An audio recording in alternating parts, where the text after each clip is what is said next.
Okay bang, ni dalam keadaan bukit. Keadaan bukit pun boleh buka. Tapi jangan amalkan lah. Macam Alphard juga. Kalau Alphard kalau amalkan tak boleh lah.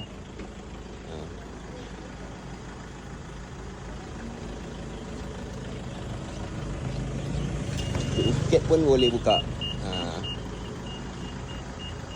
Boleh lah. Seminggu 4-5 kali boleh lah bukit. Tapi kalau boleh, elakkan lah. Sebab dia berat motor. Bila dia buka, dia tahan motor tu. So motor cepat kong lah. Okay bang, yang kedua, button dekat sini lah.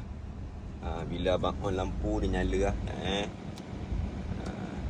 On nyala, tutup padam. On nyala, tutup padam. Okay, bila tekan sini, abang tak boleh tekan sekali. Abang kena hold sikit. Oh, itu buka. So, dekat sini ada button on off. Kalau timbul dia on, kalau tenggelam dia off. Tengok Bila dia off, pak manual. Tak boleh. Pak. So, bila dia off, hanya vacuum sahaja yang function. Vacuum saja yang function. So, kena on balik button remote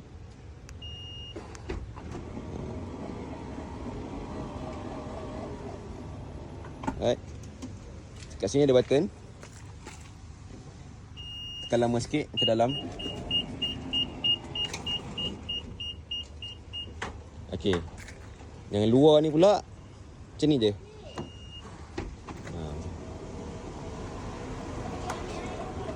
Tuh. Alright. So, settle lah.